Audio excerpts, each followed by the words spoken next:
শ্যামা মা কি আমার কালো। এটা শুধু গানের কথা নয়, মায়ের মূর্তির দিকে তাকিয়ে থাকলে আমাদের মনে এরকম প্রশ্ন আসতেই পারে। কারণ একদিকে তিনি যেমন ঘোর কৃষ্ণবর্ণ লোল জিহ্বা দিগম্বরী, অন্যদিকে তিনি শান্তমূর্তি স্থির বসন পরিহিতা নীলবর্ণের এক দেবী। শাস্ত্রমতে দেবীর অনেক রূপ। চলো বন্ধুরা, আজ জেনে দিই মা কালীর বিভিন্ন রূপের কথা। তিনি কালের নিয়ন্ত্রণকারী, দশমহাবিদ্যার অন্যতমা। দেবীর পদতলে শায়িত মহাদেব, দুপাশে ডাকিনী যোগিনী, চতুর্ভুজা লোল জিহ্বা এলোকেশী।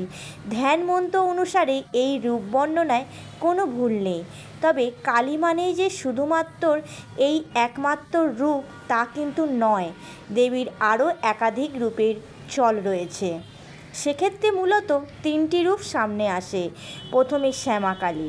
এই দেবীর গাত্রবর্ণ নীল, দিগম্বরী নন, কোথাও শাড়ি কোথাও ডাকির সাজ দেখা যায়। দেবী নানা অলঙ্কারে ভূষিতা, তবে বাদবাকি ক্ষেত্রে কালীর ধ্যানমন্ত্রের সঙ্গে এর সম্পূর্ণ মিল রয়েছে।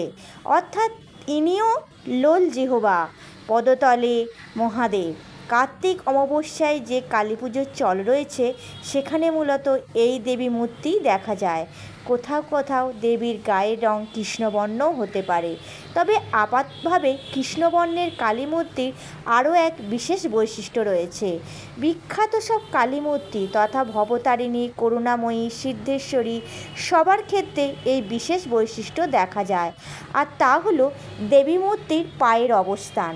আপাতভাবে কালীর ধ্যানমন্ত্রে পায়ের অবস্থান সম্পর্কে কিছু নির্দিষ্ট করা না থাকলেও এই মূর্তিতে দেবীর দক্ষিণ বা ডান পা এগিয়ে থাকে। দেবী নির্দিষ্টভাবে তার ডান পা সামনে এগিয়ে মহাদেবের বুকে পা রেখেছেন। বলা বাহুল্য এর সঙ্গে দেবীর লোল জিহ্বার সম্পর্ক টানেন অনেকেই।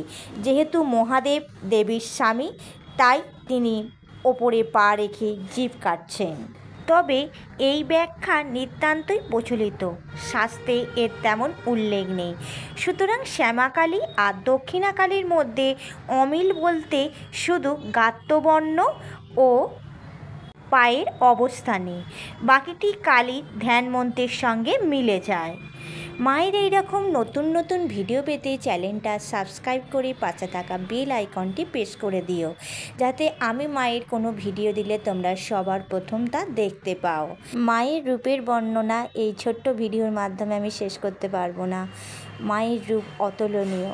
মায়ের এই রূপের আলোয় সারা জগৎ আলোকিত হয়ে আছে। আজকে আমার ভিডিও এতটুকুই রইল। ভিডিওটি কেমন লাগলো কমেন্টের মাধ্যমে অবশ্যই জানিও। ভালো লাগলে ছোট্ট করে একটি লাইক করে দিও। মা তুমি সবাইকে ভালো রেখো, সুস্থ রেখো। জয় জয় মা সদানন্দময়ী মায়ের জয়।